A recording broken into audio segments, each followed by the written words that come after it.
acuerdo.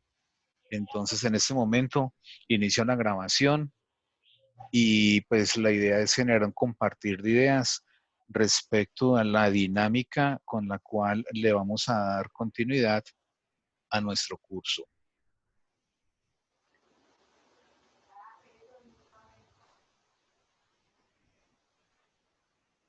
Listo, en este momento deben estar visualizando el aula virtual. Me gustaría primero reconocer que me cuenten cómo les ha ido esta semana con el aula virtual. Me imagino que en esta y en las demás asignaturas, pues la línea de acción ha sido el de generar la interacción a través del aula virtual. ¿Cómo les ha ido con el aula virtual?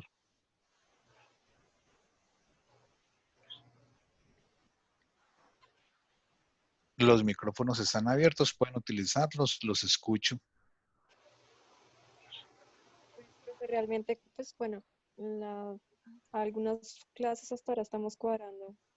Se va a trabajar, algunos han dejado trabajos, pero la mayoría como que están intentando evitar las aulas porque están muy saturadas.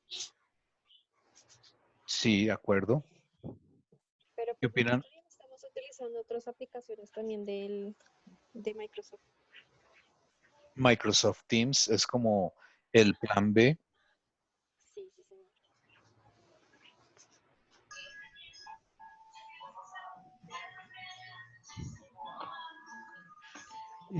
Buenas tardes, profesor, y buenas tardes, compañeros.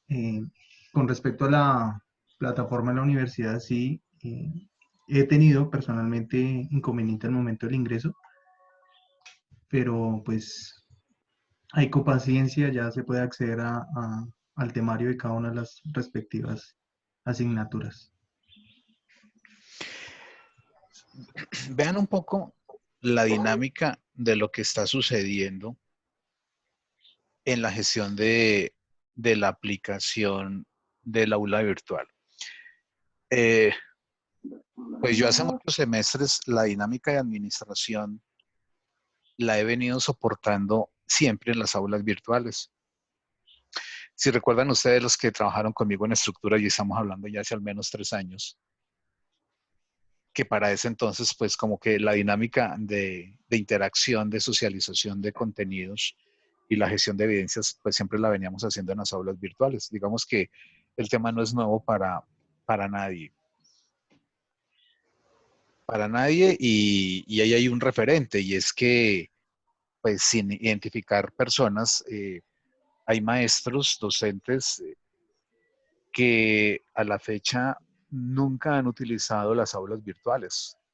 Entonces están hackeados, están en un escenario, digo yo, un poco de locura frente a la dinámica como la universidad quiere abordar la continuidad de los procesos de formación.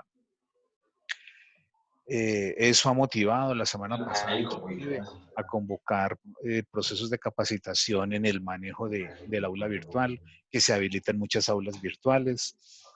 Hay, pues por lo mismo, hay muchos estudiantes que no tenían habilitadas aulas virtuales, que nunca habían entrado a aulas virtuales. Entonces, estos días, pues ha sido como de acondicionamiento de ese escenario. Pero pues, oh sorpresa el lunes, porque pues creo que desde la segunda, tercera semana, no, como de la segunda semana, nosotros empezamos a trabajar con el aula virtual y yo pues les empecé a, como siempre, a compartir los contenidos por allí. Pero el lunes fue curioso porque cuando yo fui a gestionar el aula para habilitar los contenidos de esta semana, estaba supremamente lenta. Yo estaba en la universidad y pues yo pensé que era la red, entonces decidí venirme a trabajar a la casa cuando fui a interactuar con la plataforma, pues fatal. Fatal era que en línea estaban apenas 250 personas y pues casi que totalmente colapsada. Entonces, el solo publicar, eh, subir un solo elemento implicaba muchos minutos, o sea, prácticamente el alistamiento que habitualmente yo hago en 2, 3 minutos, que es habilitar los contenidos, porque pues yo prácticamente ya todo el material del semestre ya lo tengo organizado, fue una cuestión que 2 minutos se convirtieron en 3 horas. Por eso les preguntaba un poco su experiencia en la gestión estos días, porque me imagino ha sido bastante ralentizada. Si uno mira esta experiencia de lo que está pasando, un poco desde la óptica de lo que hemos venido trabajando, tiene mucho que ver, porque pues de alguna manera es un producto, el tema de las aulas virtuales que se gestiona con Moodle, donde históricamente tenía un comportamiento de accesibilidad de usuarios, pero nunca tantos como ahora. Entonces, en este momento, pues básicamente, ¿qué está colapsado? Pues el servidor. Entonces, de alguna manera, nunca se hicieron pruebas de carga validando que la concurrencia de usuarios pudiera ser tan grande como la que puede ser en este momento. Entonces, pues me imagino que en los próximos días tendrán que solucionar eso, pues tendrán que revisar el tema de cuál es el servidor que están utilizando para mejorar y garantizar el comportamiento del aula virtual. Técnicamente esa debería ser la solución. Que sí, hay un plan B, un plan de choque. De hecho, en ese momento, el recurso que estamos utilizando, a pesar de que no es institucional, pues es un medio a través del cual la misma universidad pues ha venido permitiendo y facilitando algunas socializaciones en línea, validando entre ayer y hoy el hecho de que nosotros tenemos usuarios de Microsoft. Si recordamos, el correo institucional es Microsoft y por lo mismo tenemos acceso a los recursos de Microsoft. Pues hay un recurso de Microsoft que es Microsoft Team, que me permite a mí pues como generar una dinámica de trabajo colaborativo. Digamos que ese sería como nuestro plan B en el caso de tener dificultad para entrar a gestionar los contenidos pues que ya están definidos en el aula, ¿cierto?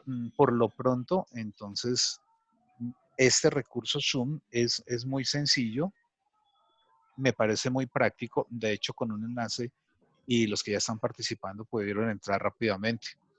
De pronto algunos ya lo habían utilizado, otros no, pero pues una dinámica muy sencilla de administración y de gestión. En este mismo ejercicio, entonces, pues, directivos de la universidad intentando, pues, en la normalidad que se quiere del semestre, pues buscan y pretenden que prácticamente se autogestione el curso de una manera donde se generen encuentros presenciales, virtuales, en las horas de clase. Entonces, pues se busca que nos encontremos por este medio justo a la hora en que tenemos clase. Pues es la óptica que tienen ellos. El tema de la formación virtual, pues cubre un poco ese escenario. Realmente la, la, la importancia cuando uno gestiona formación virtual es el cómo logra uno empoderar al estudiante para virtualizar. Por eso, en este documento de orientaciones del comunicado 03, publicaba yo una parte o tomo una parte del comunicado donde pues básicamente lo que quiero es enfatizar, y aquí lo estoy buscando,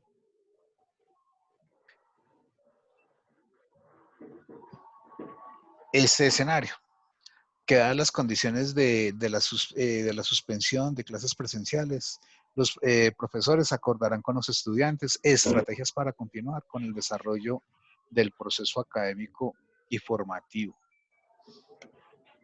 mediante la flexibilización curricular. Y eso pues nos llevaría a esto que subrayé aquí, y es básicamente lograr y permitir el desarrollo del aprendizaje autónomo. ¿Cuál es la ventaja que tienen ustedes en el momento en que están? Que creo que ya lo mencionaba yo hace mucho tiempo, que creo que ustedes en este momento ya están visualizando ese otro tipo de cosas, cosas que tienen que ver ya con su perfil profesional, cosas que les permita redituar elementos claves ya de desempeño profesional. No el ver las asignaturas por verlas, por el 3, por el 4, sino simplemente por una dinámica que de pronto en los primeros semestres no la tiene uno como estudiante tan clara. Creo que en este momento ya el escenario es otro y si están ustedes concurriendo a este encuentro, pues es porque de alguna manera buscan que en su formación profesional les aporte y sea significativo. Y entonces en ese orden de ideas creo que buscar esto que es el aprendizaje autónomo realmente para nosotros no nos debería generar mayor complicación. Bueno, espéreme, yo ubico un correo, este correo. Desde la facultad se nos solicitó un plan de trabajo. El correo que les estoy compartiendo es el plan de trabajo que yo entregué en la facultad. Es un plan de trabajo dispuesto para las próximas 4 semanas. Entonces, ¿cuál es la temática? Yo les había comentado a ustedes que debían ubicar una aplicación en la que ustedes hubiesen trabajado. Si no, nos toca prototipar una, porque sobre esa aplicación hay que echar código. O sea, la idea es que todos estos elementos que venimos identificando en el tema de componentes de seguridad para las aplicaciones orientadas a la web, pues se puedan visualizar como requerimientos funcionales implementados en una aplicación.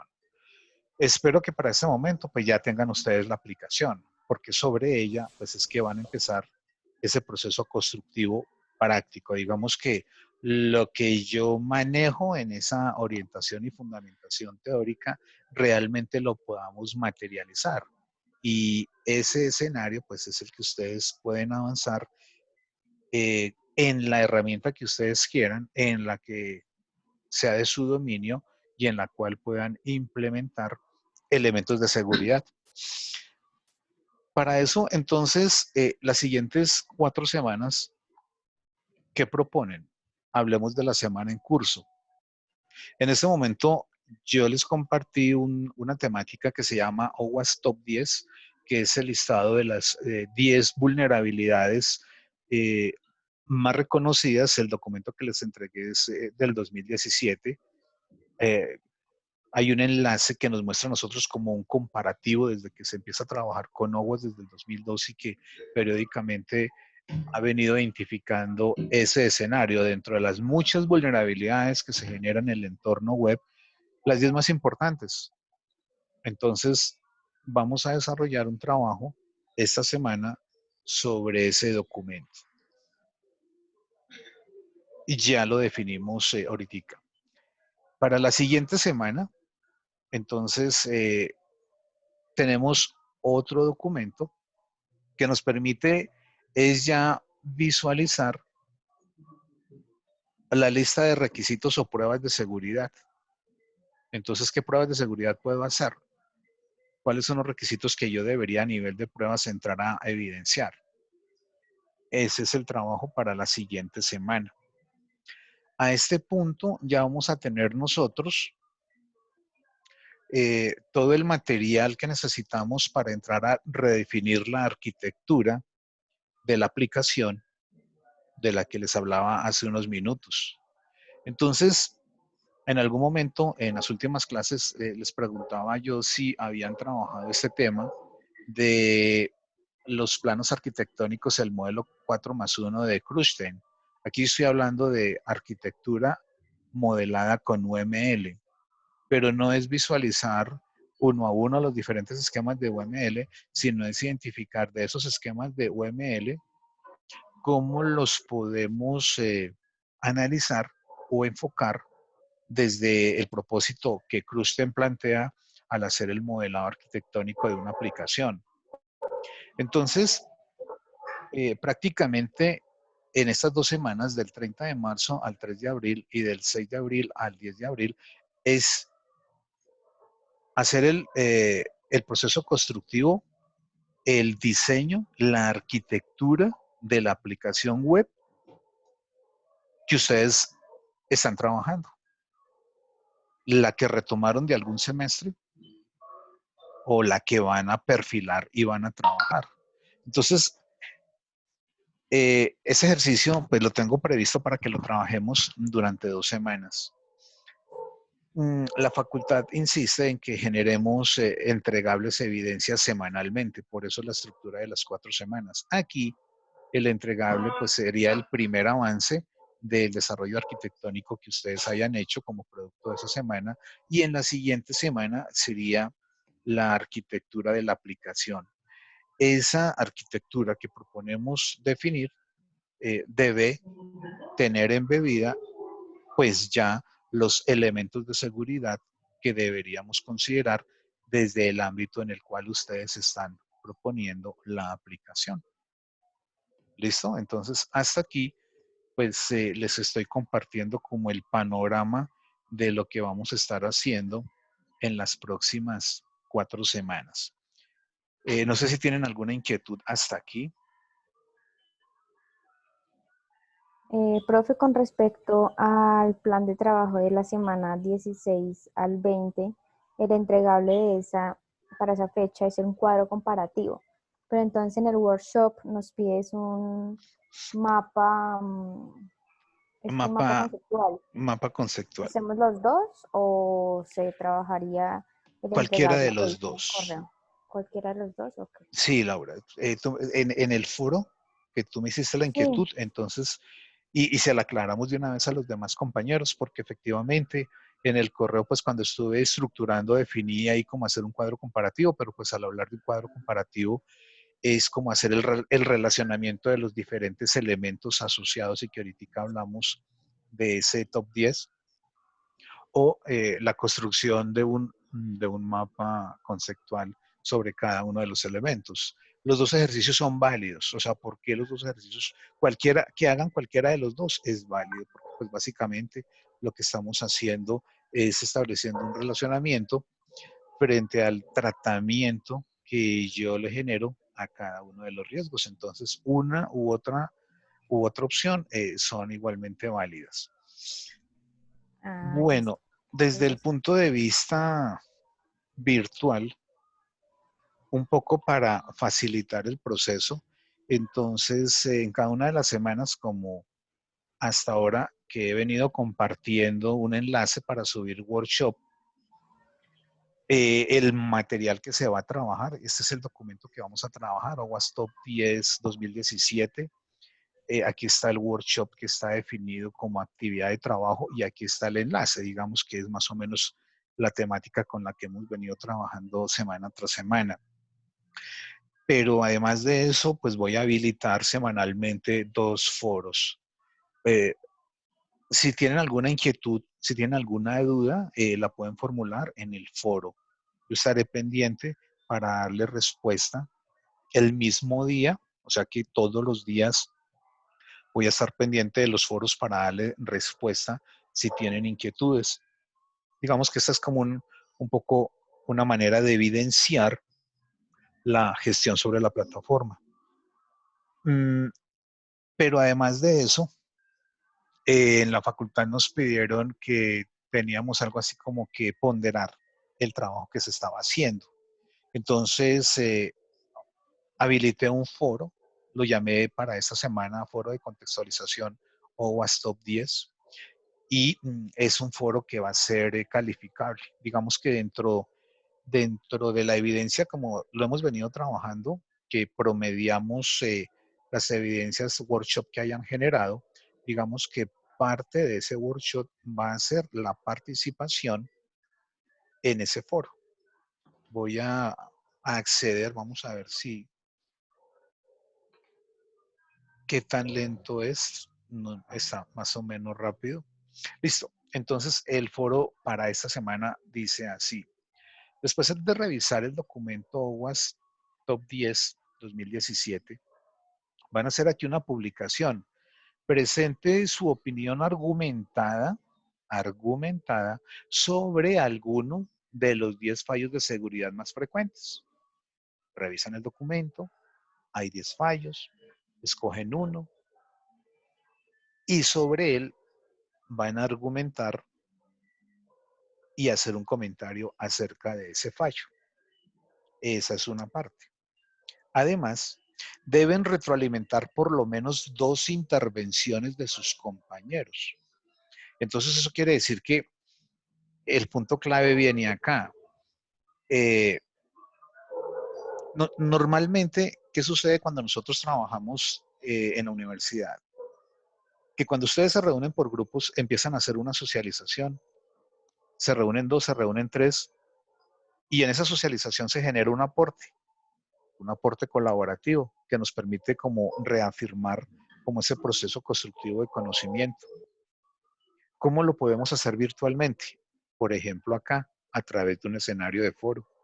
Pero eso significa generar una retroalimentación. Entonces, lo que verbalmente hacemos nosotros colaborativamente en el salón, la manera de trabajarlo en el foro sería interviniendo en el foro, replicando la intervención de otros compañeros. Entonces, la idea es que hagan por lo menos 2 intervenciones a 2 compañeros donde amplíen.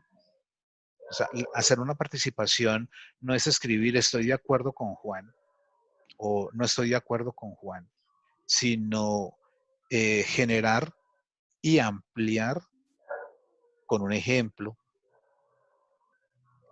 con un concepto, la publicación que está haciendo Juan. Entonces, uno podría armar ahí un hilo conductor sobre uno de los fallos de manera argumentada con todas las personas que en un momento dado le caractericen a ese aporte que originalmente hizo Juan, por ejemplo. En ese orden de ideas no significa que hay que leer el documento y del documento un solo fallo, no, porque pues se van a dar cuenta que necesariamente necesito revisar absolutamente todo el documento y probablemente la retroalimentación que yo haga de uno u otro compañero pues no necesariamente va a ser de mi aporte del fallo que yo seleccioné, sino que podría ser de cualquiera otro. Y en esa lectura que yo hago, en el aporte que hacen los diferentes compañeros, pues es precisamente donde está el valor y el sentido de trabajar en los foros. ¿Qué se pierde? Diría uno, ¿qué pierde uno entre hacer esto entre un foro y hacer el ejercicio presencial? La calidez humana del encuentro presencial, desafortunadamente, pero pues en aras de avanzar en un proceso constructivo de conocimiento, pues la alternativa que tenemos es esta, la de los foros, ¿de acuerdo? Y pues eso va a tener desde el punto de vista de valoración un valor. Creo que por aquí estoy proponiendo que la realización del workshop tiene una ponderación de 80, que el foro temático, este foro que estoy mencionando, tiene un peso de 15 y la asistencia a la sesión sincrónica tiene un peso de 5%. Digamos que hoy en este momento estoy viendo, hay 18 personas, creo que son cerca de, deben ser 30, 32 personas. A pesar de, bueno, digamos que el correo esa convocatoria la coloqué sobre el mediodía, entonces pues de pronto es razonable que no todos hayan revisado el correo, pero para la siguiente y subsiguientes sesiones, pues va a ser relevante la identificación de las personas que han participado para valorar este tema de la asistencia, sobre todo, y luego miraré la manera de evidenciarlo a la facultad, porque pues hay una idea y es que estaban pensando, pues esto lo comento más de pasillo, en aplazar el semestre un tiempo. Dando la dificultad que eso podría ocasionar muchísimas situaciones. Entonces, pues, finalmente es como generar un consenso donde efectivamente, utilizando esos recursos, le podamos demostrar a la universidad que efectivamente el hecho de que estemos desescolarizando la formación, virtualizándola de alguna manera un poco, sí nos permita poder garantizar los objetivos, pues, que están definidos en cada una de las asignaturas con diferentes estrategias y pues ya mencioné la dinámica, cómo vamos a trabajar. O sea, hacer el ejercicio, porque pues nuevamente la idea es que puedan trabajar por los grupos como han venido desarrollando las actividades anteriores. pero pues todos conocemos las restricciones y las restricciones que se vienen en los próximos días de salir inclusive de su casa. Entonces, pues es también utilizando estos medios, utilizando Zoom, esto que estamos trabajando ahorita, para que ustedes puedan, entre ustedes, encontrarse y revisar y trabajar y construir. Entonces, creo que pues es como un punto o un escenario en el cual podamos experimentar estos recursos desde el punto de vista productividad. Preguntas hasta acá, inquietudes.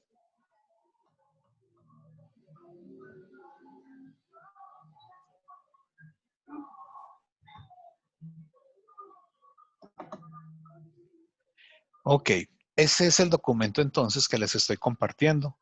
Se llama Los 10 riesgos más críticos en aplicaciones web.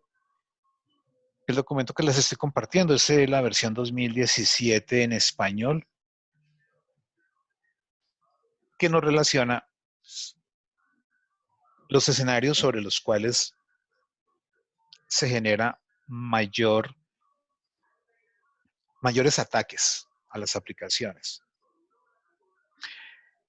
El principal, la inyección de código, la pérdida de autenticación, la exposición de datos sensibles, entidades externas XML, pérdida de control de acceso, configuración de seguridad incorrecta, el cross-site scripting, la deserialización insegura, el uso de componentes vulnerables y el registro y monitoreo insuficiente.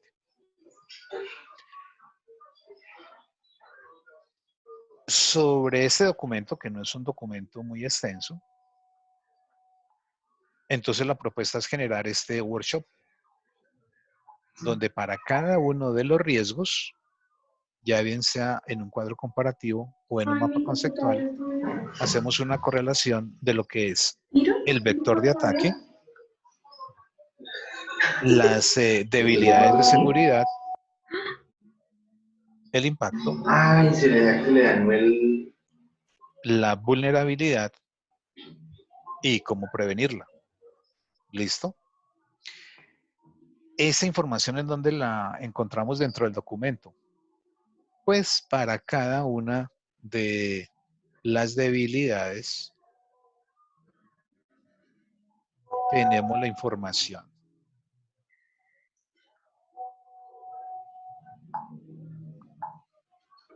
Entonces aquí tenemos el vector de ataque, en qué consiste, debilidades de seguridad, cuál es el impacto, cuáles las vulnerabilidades y cómo se previenen. Digamos, la información ya está construida. Entonces, aquí el punto no es copiar y pegar, sino a partir de una revisión y análisis que ustedes hagan, como que generen una correlación de cómo es el comportamiento del vector de ataque y poder identificar el nivel de prevención. En ese mismo documento quisiera trabajar sobre esta página. Hablar de seguridad implicaría que una aplicación web que se despliega en producción se mantenga o no. Ya lo había mencionado. Yo puedo tener una aplicación donde los requerimientos funcionales definidos por el cliente cumplen.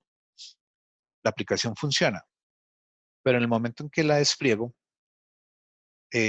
empieza a recibir ataques, es vulnerada y por lo mismo inclusive se tumban aplicaciones que hay que sacar de producción. Necesariamente tendría yo que pensar en el escenario de la seguridad y de contemplar la seguridad e implementar elementos de seguridad sobre la aplicación.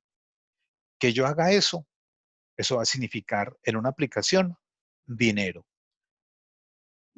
Que la aplicación sea más costosa. Y hasta qué punto un cliente está dispuesto a pagar más. ¿De qué depende eso? Pues de la aplicación misma, dependiendo de el impacto, dependiendo del impacto que en un momento dado pueda tener sobre el negocio el hecho de que se afecte la aplicación. Entonces, el tema del impacto es total, porque podría ser un impacto mínimo o podría ser un gran impacto. Probablemente un ataque, si me genera un impacto mínimo, pues lo podría soportar.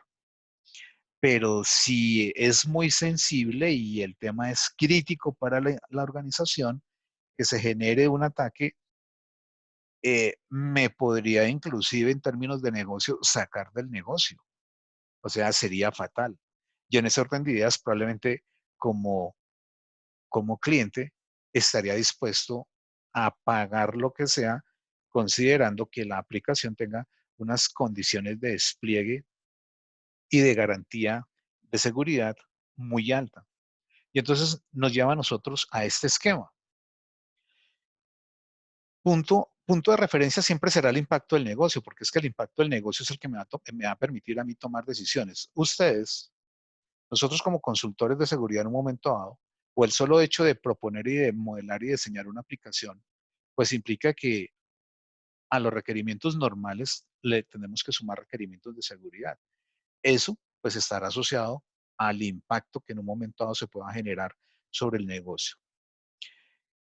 Visualizado ese impacto, entraríamos nosotros a establecer en términos de posibles vectores de ataque, cuáles son las debilidades.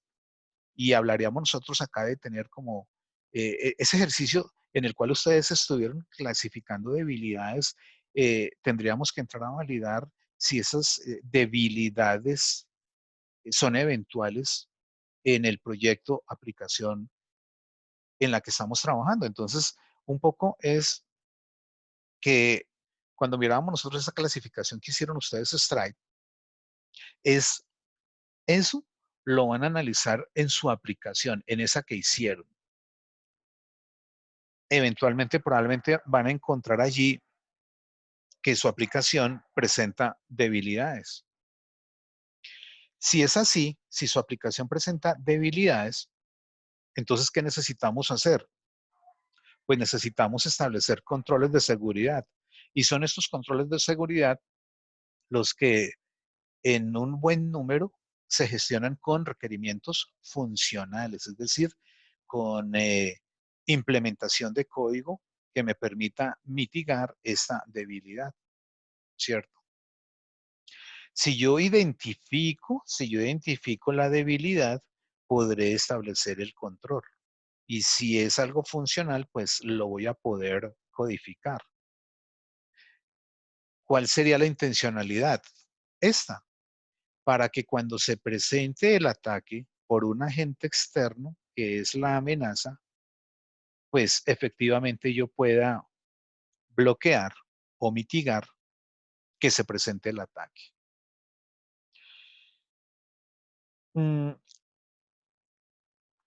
tenemos por aquí este cuadro, este, este cuadro,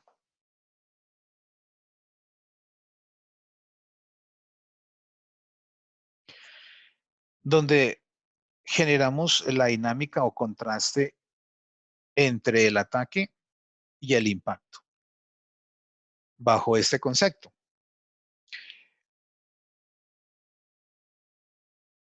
La aplicación y la gestión de la aplicación siempre va a tener un impacto sobre el negocio. Entonces, nosotros podríamos estar identificando mmm, vulnerabilidades en la aplicación con algún grado de, espéreme, yo quiero mejor aquí, en esta, en esta, en esta gráfica.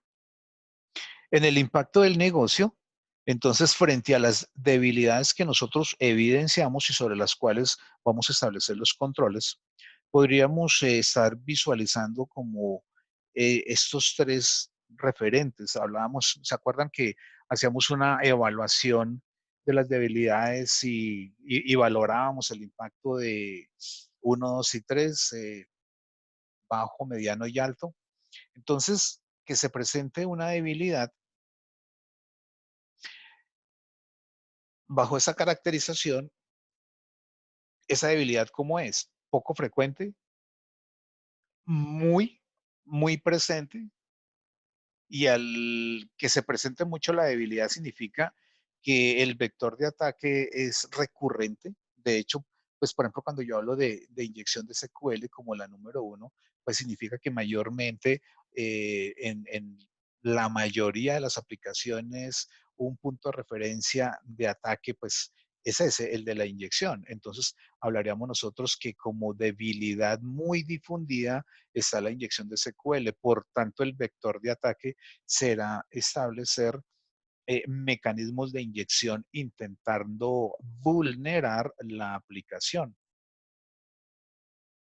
o establecer aquí debilidades poco comunes y que por lo mismo la presencia de vectores de ataque son difíciles. Validaríamos nosotros desde el agente externo el cómo intenta vulnerar la aplicación. En ese orden de ideas, al establecer los controles, entonces nos concentraríamos nosotros en definir controles sobre sobre aquellas debilidades que recurrentemente son las más afectadas. Entonces, entraríamos a priorizar y por eso estamos hablando esta semana del top 10, donde estamos atendiendo los 10 criterios, las 10 debilidades sobre las cuales se presentan los mayores ataques. Y entonces identificábamos nosotros el tema de inyección de SQL. Mm, Desde que se están trabajando bases de datos no SQL, pensamos nosotros que allí las posibilidades de inyección no se dan y resulta que no es así. Yo puedo trabajar con bases de datos relacionales SQL, pero también puedo plantear inyección sobre bases de datos no SQL. Entonces, ¿qué dinámica establecemos nosotros para evitar esa inyección?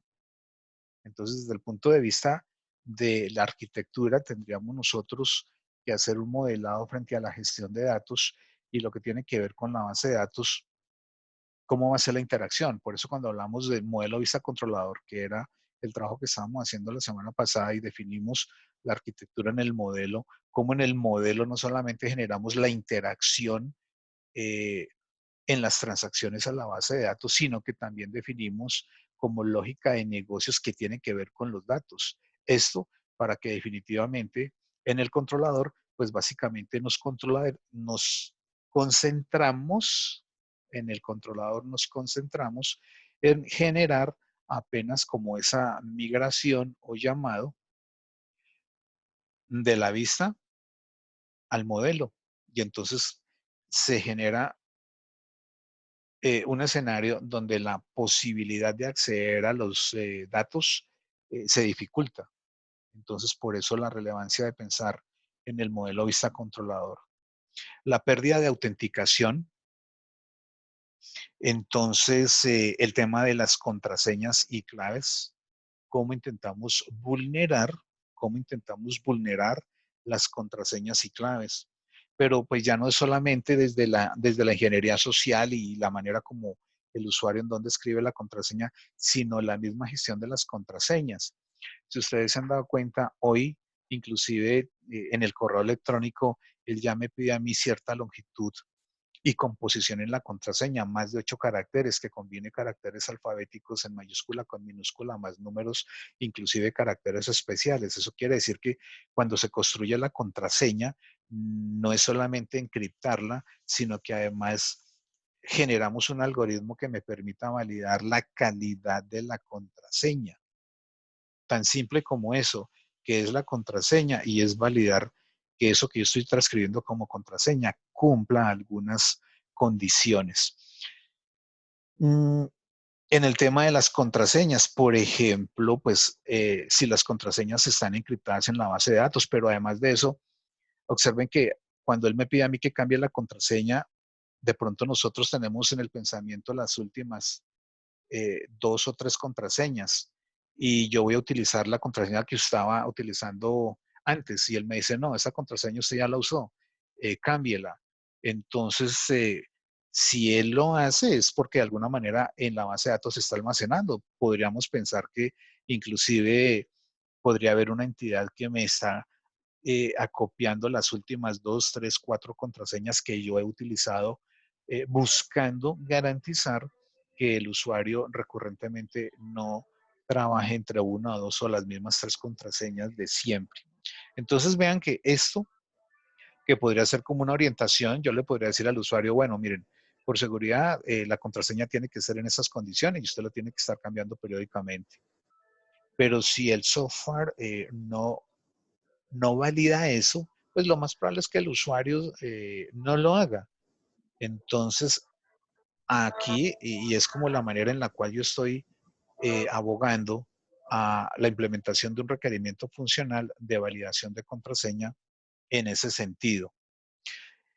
El tema de la exposición de datos sensibles, creo que ya habíamos hablado de eso, y el valor de la información y el de poder justificar datos que son sensibles para un usuario y por qué los debe tener la organización. Porque en ese orden de ideas, pues eventualmente esos datos podrían quedar expuestos. Creo que uno de los ejemplos que mencionábamos con Yahoo y cómo fueron extraídas millones de contraseñas de usuarios. Creo que en Facebook también sucedió no hace mucho tiempo. Entonces, el hecho de que se pueda acceder a datos de usuario implicaría que con pocos datos de usuario, tan simple, si lo miramos nosotros en Colombia, si yo tengo la cédula y la fecha de expedición de la cédula, tan simple como eso, número de cédula y fecha de expedición de la cédula, yo con eso ya puedo estar accediendo a gestionar cierto tipo de trámite en algunas organizaciones del Estado. Entonces, esa temática, ¿cómo puedo yo, por ejemplo, encriptar la información? Y la sugerencia me propone a mí la encripción de la información en reposo o en tránsito. Entonces estaríamos hablando de la encripción de la información en la base de datos, en reposo. Eso significa que en un momento dado en la base de datos no solamente está encriptada la contraseña, sino que es factible que otros atributos de esos que estamos mencionando aquí, que son relevantes en la base de datos, también estén encriptados. Pero también me está hablando en tránsito. Es decir, que cuando yo hago una transacción, la información que viaja en la transacción también va encriptada. Y todo esto que estoy mencionando, ¿qué es? Requerimiento funcional, que yo con código lo implemento. Entidades externas y XML. O sea, dentro del manejo de datos y formatos de datos que utilizamos, hablamos de XML.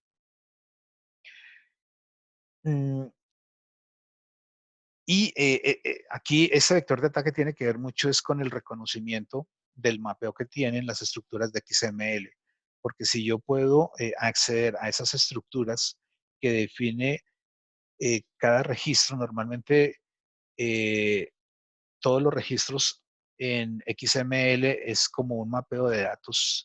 Si yo puedo acceder a ese mapeo, entonces podría entrar a escanear eh, la estructura que tiene el registro y por lo mismo yo podría allí inyectar cosas que me permitan, por ejemplo, hacer esto, escaneo de puertos, colocar allí código que en un momento haga esto, ejecución de códigos remotos, ataques de negación de servicios, o sea, aquí yo a qué me estoy refiriendo, a cómo puedo embeber información dentro de documentos XML. ¿Y cómo lo hago? Vulnerando la estructura que tienen esos archivos de XML. La pérdida de control de acceso. Creo que también esto ya lo hemos mencionado y es el hecho de poder modificar el nivel de accesibilidad que tiene un usuario, modificar el rol, el rol que tiene, modificar los derechos que él tiene, los derechos de acceso, elevar, por ejemplo, privilegios y a partir de ahí poder acceder a diferentes funcionalidades sobre los cuales un usuario normal tiene restricción. Configuraciones de seguridad incorrectas que me permitan a mí generar ataques. Espérenme, quiero verificar aquí un chat.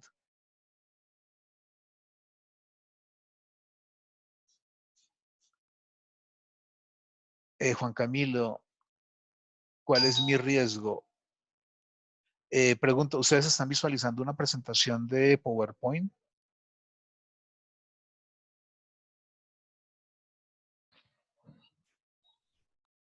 Ok, Daniel dice que sí. Y estoy hablando del vector de ataque número 6.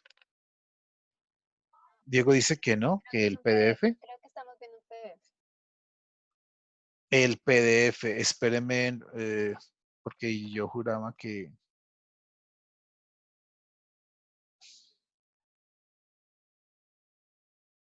Ahora sí la presentación.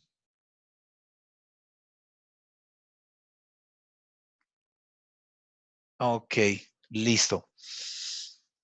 Bueno, les voy a pedir su apoyo porque eh, si en nuestra comunicación de pronto el documento que estoy utilizando no corresponde o si estoy utilizando un recurso web y frente a lo que estoy hablando no corresponde, es importante que me interrumpan. De pronto porque vi parpadeando en el chat eh, el mensaje, pero si no, no se preocupen, me interrumpen y le doy continuidad a la dinámica donde corresponda.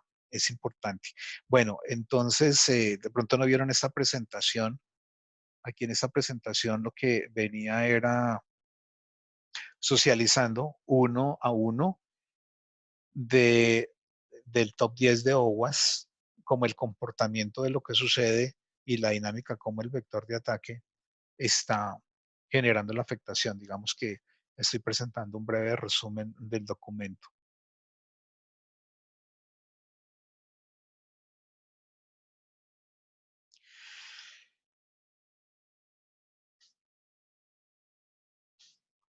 Este cross-site o el scripting, escritura de sitios cruzados, donde el usuario utilizando HTML digita una URL determinada, pero de alguna manera, por ejemplo, redirijo al usuario a un sitio malicioso. El phishing, por ejemplo. ¿Cómo puedo hacer inyecciones con JavaScript para lograr este redireccionamiento del usuario?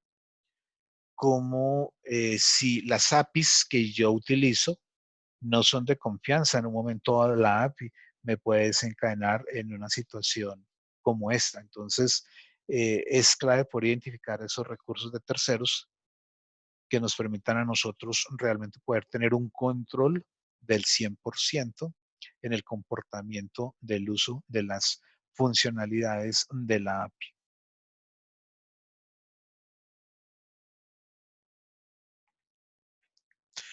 La deserialización insegura.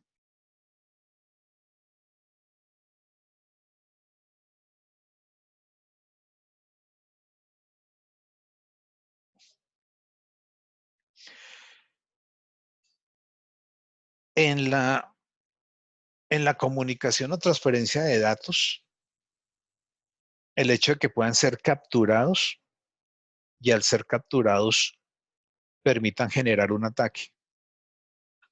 Ataques como generar inyección, como escalar o modificar privilegios. Entonces es otro punto o referente. La, la lectura en tránsito de un flujo de datos. Uso de componentes con vulnerabilidades conocidas.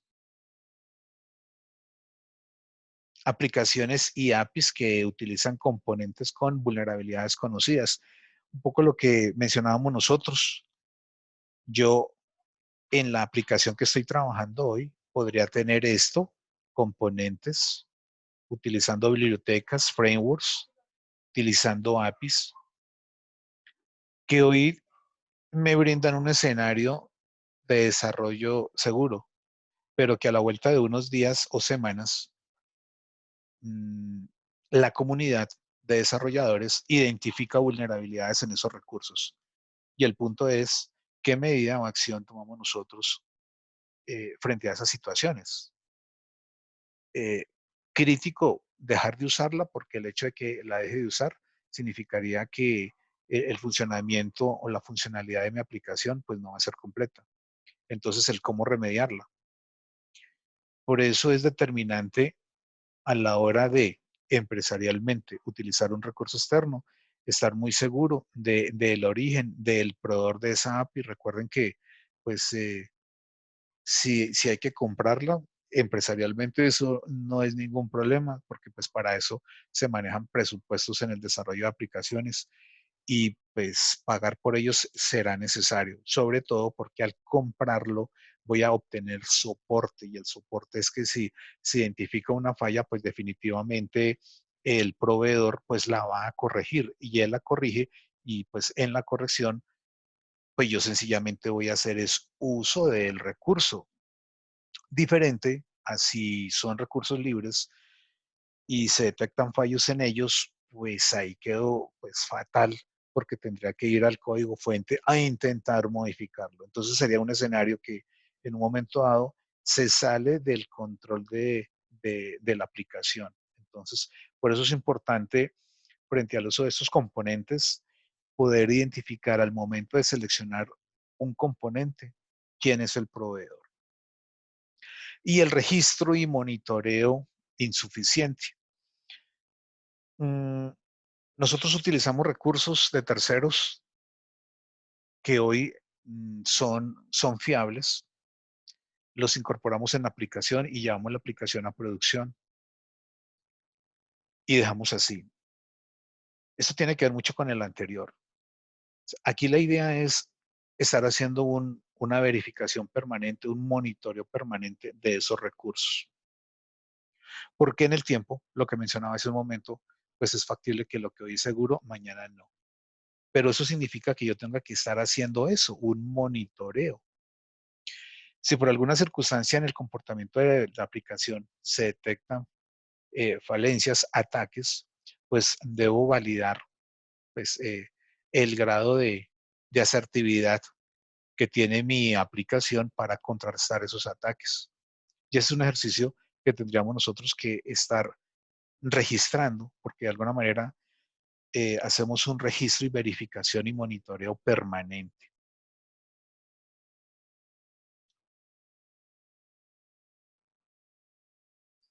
Bueno, entonces, en ese orden de ideas, espérenme, me voy a compartir otro recurso. Aquí estoy volviendo nuevamente a la página del curso. Entonces, estoy aquí. Tengo abiertos el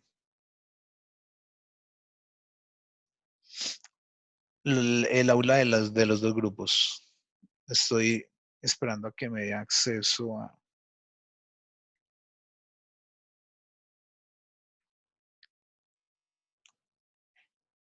a los contenidos.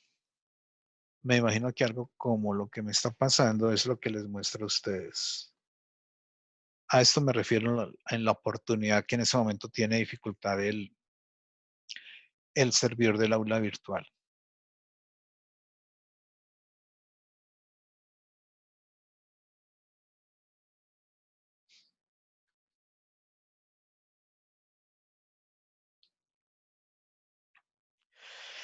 Ok, entonces, propuesta de esta semana, revisar el documento OWASP Top 10, realizar este workshop, participar en el foro y subir la evidencia. Creo que agendé para los dos grupos subir la evidencia el martes de la próxima semana.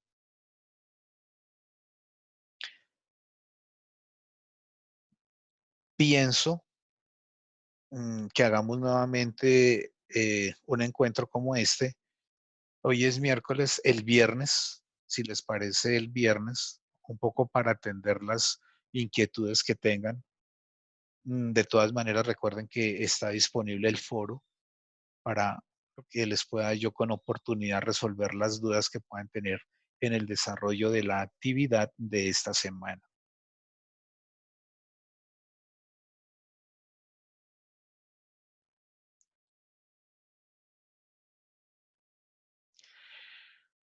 Bueno, hasta aquí va el ejercicio que había propuesto para el día de hoy. No sé si tienen alguna inquietud, algún comentario.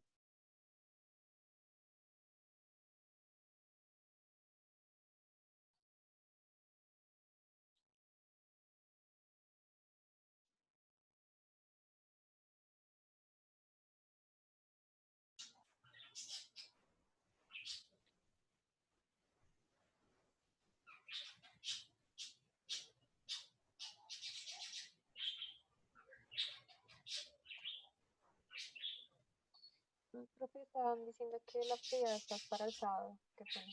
Dime. Que la actividad está puesta para hasta el sábado nada más. Ok, la voy a ajustar para dejarla hasta el martes de la próxima semana. Es que quiero hacer lo siguiente.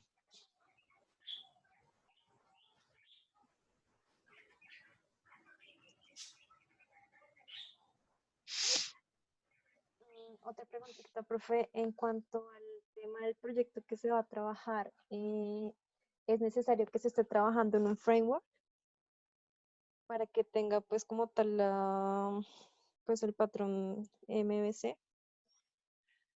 ¿O se pueden trabajar proyectos normalitos como, sí, normalitos? Bueno, es que, bueno, ahí cuál es la idea. Mm, que ustedes tienen una aplicación, la que sea. Lo primero que deben hacer es verificar si en esa aplicación, eh, en la arquitectura que definieron para esa aplicación, tiene la arquitectura MVC.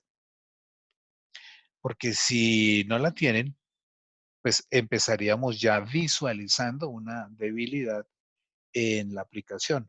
Pensemos que en los patrones vigentes de desarrollo, pues se trabaja con esa arquitectura. De hecho, cuando se trabajan recursos, por ejemplo, con framework, eh, Laravel, por ejemplo, y PHP define ese modelo de arquitectura.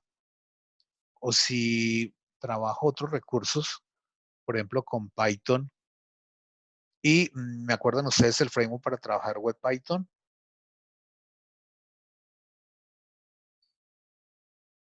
Ay, no tengo ¿recuerdan el framework para trabajar Python orientado a la web? Mm, Se me escapa en ese momento. Lo cierto es que, En el chat estás escribiendo, profe, no sé si sea. dime, En el chat estás escribiendo, no sé si sea lo que tú estás preguntando. Django, sí, sí, sí, es Django. Entonces también tiene ese patrón. Pero entonces, o sea, ¿qué me interesa a mí? O sea, ingenierilmente, ¿cuál es mi consideración ingenieril? Que nosotros como ingenieros debemos reconocer lo que hay por debajo. Porque si yo reconozco lo que hay por debajo, fácilmente puedo entrar a seleccionar los recursos que van por encima, digamos los frameworks que hay en el mercado. Pero debo tener una capacidad crítica ingenieril para escoger entre uno y otro. Luego debo conocer el comportamiento y cómo funcionan. Por eso la relevancia eh, que hay, pienso yo, en que cuando desarrollamos habilidades de programación, identifiquemos recursos o desarrollemos habilidades como en Java, inclusive en C++, por la manera como son lenguajes de programación fuertemente tipados, es decir, que es una sintaxis muy fuerte, diferente a cuando uno trabaja con Python, porque es mucho más flexible, pero si yo no soy ordenado y organizado en Python, el comportamiento de la lógica pues va a cambiar radicalmente en la manera como yo esté escribiendo el código. Por eso un poco el desarrollo desde el punto de vista de pensamiento en las estructuras de programación cuando uno las aprende en C++ o en Java. Además de que Java pues es un lenguaje muy importante en ese momento porque pues hay muchos recursos empresariales que se trabajan en Java Web, en Java Enterprise Edition. Entonces, desde ese punto de vista, cuando nos hablan de patrones, es importante que podamos reconocer los patrones de diseño, porque pues básicamente en un momento dado me podrían a mí pedir que modele, diseñe o implemente utilizando determinado patrón una solución.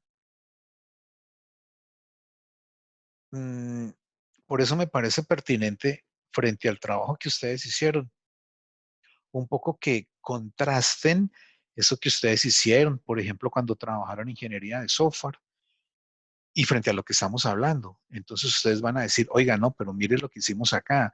Esto lo hicimos en Java y lo trabajamos con Swing y resulta que en una sola interfaz está absolutamente toda la aplicación, pero no, no puede ser así porque pues desde ese punto de vista es vulnerable por E, por A, por B, por C, por D motivo. Además de eso, arquitectónicamente es muy complejo de darle mantenibilidad a ese código. Entonces, la relevancia de poder aislar la vista del controlador, del modelo. Entonces, probablemente eso los va a llevar a drástica o radicalmente a pensar en una arquitectura nueva para esa aplicación. Y me gustaría que fuera así, porque en ese orden de ideas ustedes en 20 días van a contrastar y van a decir lo que hicieron y que les permitió aprender y desarrollar una aplicación, pero sobre todo lo que hoy identifican y que en un momento dado les permite llegar a concluir que eso que hicieron pues tiene muchas falencias de seguridad y que para corregirlas deberían tener N consideraciones que son las que hemos venido trabajando en el curso. Y eso nos llevaría a definir una nueva arquitectura para esa aplicación. Pero pues tampoco se asusten en pensar, no, pero y si tengo que rehacer la aplicación, tendría que en menos de un mes volver a hacer la aplicación. No, no se trata de volver a hacer la aplicación, se trata de implementar unos requerimientos de seguridad. Significaría eso que sí tendríamos que codificar, hacer algunas cosas que sean funcionales sin necesidad de pensar en buscar la funcionalidad del 100% de la aplicación que ustedes hicieron. Realmente el interés que yo veo en la asignatura es que les quede a ustedes muy claro la importancia y el impacto que tiene el no identificar requerimientos de seguridad para una aplicación. Y sobre todo, que además de identificarlos, que modelemos y hagamos y prototipemos algunos de esos elementos y que lo llevemos a algo funcional. Si es así, pues el curso tuvo éxito. Ese es el enfoque que yo visualizo. Listo, profe, gracias. Entonces, pues siendo así, no sé si tú ahorita nos puedas, por favor, regalar unos minuticos a mí y a unos compañeros para mostrarte cómo tenemos un proyecto, a ver si es posible seguir trabajándolo así o hay que hacer lo que tú estás diciendo. Si es O sea, posible, por seguimos favor. por acá. Pues sí, o sea, eh, pues no sé, ya, o en otra reunión, no sé, regalas unos minutitos para mostrarte. Bueno, listos, ok.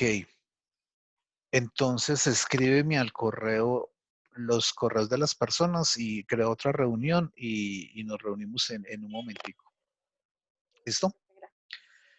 Bueno, para los demás compañeros, ¿alguna inquietud, sugerencia, algún comentario?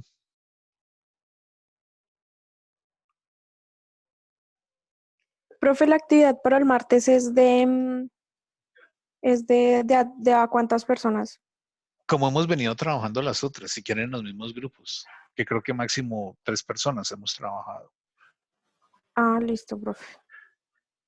Listo. Pero recuerden que cada quien suba la actividad. Listo. Vale.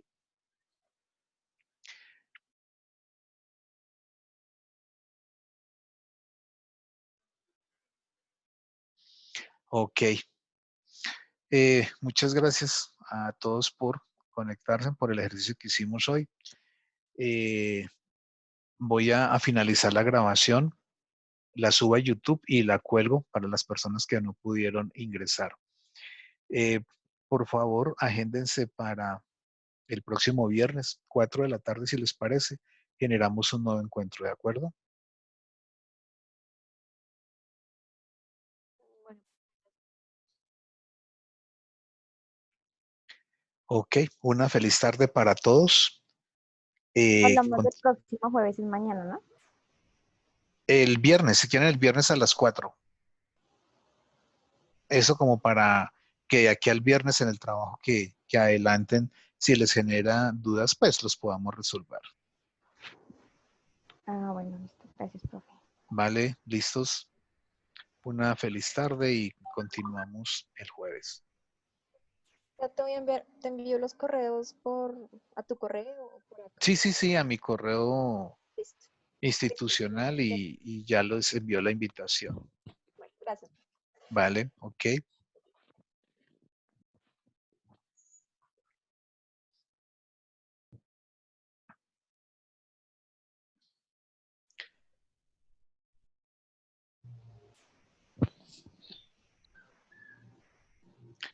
¿Listos? Voy a finalizar entonces la sesión para todos. Una feliz tarde. Muchas gracias. Bueno, ok.